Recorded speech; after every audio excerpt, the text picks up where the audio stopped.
Hello good morning dear students. हमने अपना chapter number 12 start कर रखा था बेटा। इसमें हम इक्लिप्स देख रहे थे। तो देखिए इक्लिप्स के टाइप्स आज हमको देखने हैं। इक्लिप्स में हमने देखा था कि an eclipse is the shadow of a क्रिस्टलीय body made in the space. It is natural phenomena. ये एक प्राकृतिक घटना थी और जिसमें क्या करते हैं, कोई भी आकाशीय पिंड है जैसे सन हो गया, मून हो गया, इनमें क्या करते हैं, शैडोज बनती हैं। ठीक है, तो आप देखिए ये दो टाइप का होता है। इक्लिप्स है वो 2 टाइप का है। इसमें देखिए there are arise 2 situation in this case. Eclipse के केस में 2 सिचुएशंस होती हैं। When the moon comes in between the sun and earth, या तो मून क्या आए, सन और अर्थ के बीच आए। The shadow of the moon fall on earth, और उसकी शैडो किस पे गिरती है, अर्थ पे गिरी मून की शैडोज। जैसे when the pupils from the shadowed part of the earth try to see the sun, the view of the sun is partially or completely blocked from some time. This phenomena is known as solar eclipse. ये phenomena क्या कहलाता है, solar eclipse कहलाता है। देखिए solar Eclipse में first में दिखाया गया है, ये हमारा मून है और ये अर्थ है। तो मून की जो शैडो है बन रही है वो किस पे गिर रही है, अर्थ पे गिर रही है। तो अर्थ के इस हिस्से से हमें सन या तो पार्शियली आंशिक रूप से नहीं दिखाई देगा या फिर कम्प्लीटली नहीं दिखाई देगा। इसे बोलते हैं सोलर इक्लिप्स। ऐसी ही सिचुएशन एक आगे बनती है ल्यूनर इक्लिप्स में।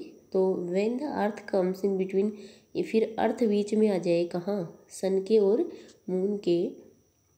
The shadow of the earth fall on the moon, तो इसकी जो अर्थ की शैडो है वो किस पे गिरेगी, मून पे गिरेगी। The shadow of the earth fall on moon and view of moons get partially और completely blocked for some time. तो कुछ समय के लिए मून भी हमें क्या नहीं होता, विजिबल नहीं होता। This phenomena is known as lunar eclipse, और इस फिनोमिना को क्या बोलते हैं, ल्यूनर इक्लिप्स है। नीचे दिखाया गया है कि ल्यूनर इक्लिप्स को हम नेक्ड आइज से देख सकते हैं, लेकिन सोलर इक्लिप्स को नहीं। तो चेक द पॉइंट, सेकंड वाले क्वेश्चंस जो आज आपको करने हैं। As shadow is the blanks area formed by an opaque object.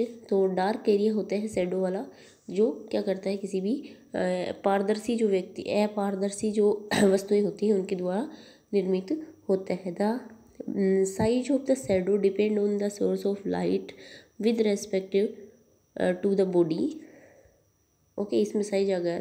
Third वाला है an eclipse is the shadow of क्रिस्टलीय बॉडी। तो ये स्टार्टिंग में ही पढ़ा था अपने इक्लिप्स के कि शैडो होती है किसी भी आकाशीय पिंड की।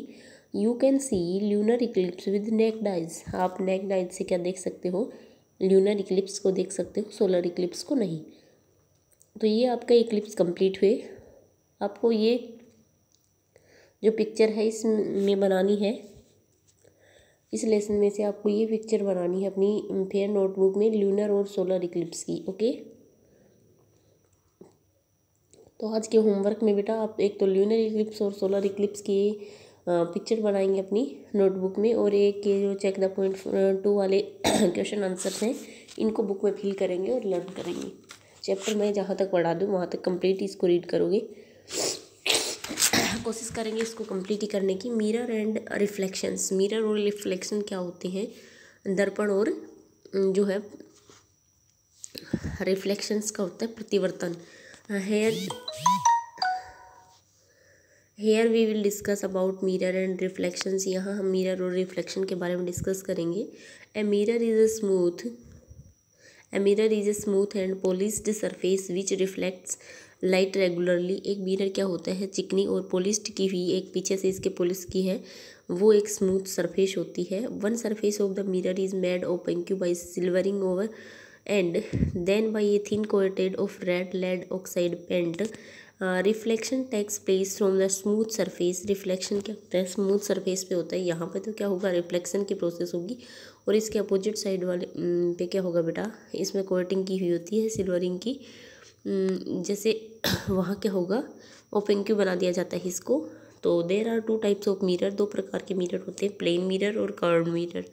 समतल दर्पण और जो है आपका कर्व्ड दर्पण। It is highly it has a highly polished plane surface, जो प्लेन मिरर होता है वो अच्छे से पॉलिश किया हुआ प्लेन मिरर होता है। और कर्व मिरर में देखो ये दिखा रखा है आपको, सॉरी ये दिखा रखा है, ये आपका curve mirror. It has a highly polished curved surface, generally the surface is spherical in shape and hence, इसीलिए क्या होता है the mirror is called spherical mirror, इसीलिए इस मिरर को गोलाकार मिरर भी बोला जाता है।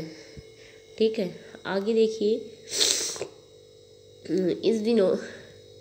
as we know the opaque object do not allow the light falling on them, अगर किसी भी ओपेक ऑब्जेक्ट है उस पर लाइट अगर गिर रही है तो उसको क्या करेगा, you throw, so what happen if,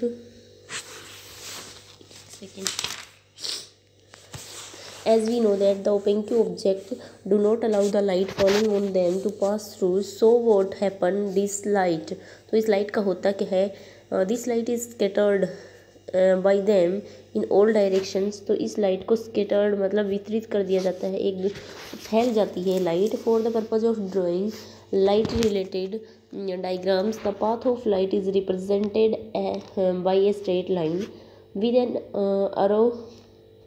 arrow head on it, arrow head मतलब जो आपका ये एरो का सिंबल होता है, ठीक है,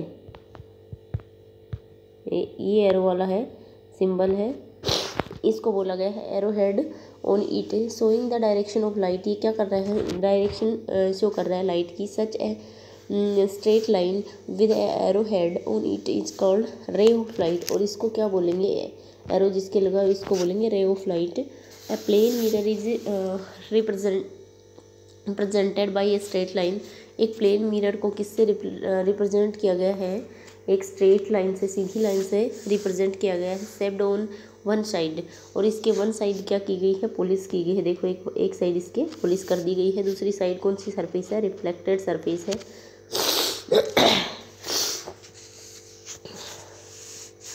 when light fall on the smooth, जब इस स्मूथ सरफेस पे क्या होती है, लाइट गिरती है, तो क्या होगा,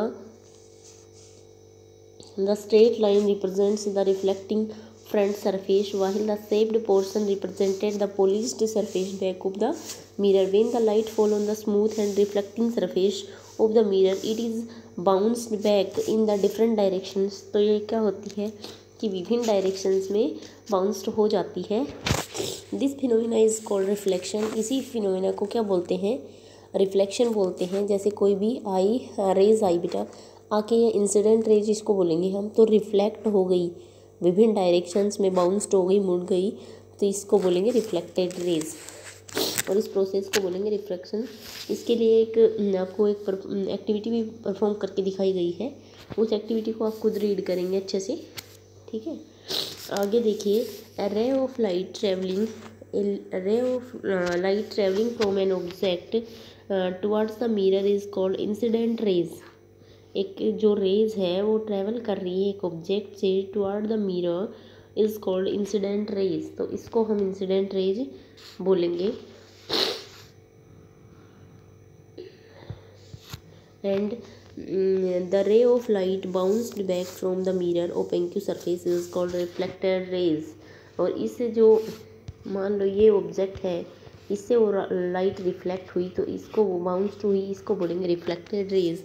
N image is formed only when the reflection takes place from a smooth and shiny surface, image कब बनेगी, जब कोई रेज क्या होगी, रिफ्लेक्ट होगी तब, ठीक है, तभी बनेगी इमेज। इसके बाद है an object placed in front of a mirror, जब ऑब्जेक्ट क्या हो कि सामने हो बिल्कुल मिरर के, has its image formed in it, तो इसमें इसकी क्या बनती है, इमेज बनती है बिसाइड मिरर। दूसरी तरफ बिसाइड मिरर्स इमेज और also formed by shiny metal surface of the water etcetera, the surface of the water act as a plane mirror, तो वाटर की सरफेस एक प्लेन मिरर की तरह काम करती है, and reflect the light forming the image of the object, ठीक है। वाटर की इमेज भी क्या करेगी, एक प्लेन मिरर की तरह काम करेगी। और इसके लिए भी एक एक्टिविटी नीचे करके नीचे शो की गई है, जिसको आप रीड कर लेना। इसके बाद हम आज 10 मिनट का 11 मिनट का वीडियो हो गया, तो हम पिनी होल कैमरा और इसके एक्सरसाइज करेंगे नेक्स्ट डे। ठीक है। From the this activity we can conclude the different shapes of reflection surface into image and different shapes and size of the same object. The shape of a reflecting surface is called responsible for producing an erect over an interval image. Okay, तो पिने hole camera हम करेंगे कल। आज के लिए इतना ही। आप चेक द पॉइंट सेकंड करेंगे, और इसका जो मैंने सोलर इक्लिप्स और ल्यूनर इक्लिप्स की जो पिक्चर्स बताई है वो आपको अच्छे से क्या करनी है बेटा, बनानी है। और जो इसके चेक द पॉइंट फर्स्ट और सेकंड हो गए, इनको अच्छे से लर्न करना है, चैप्टर को रीड करना है।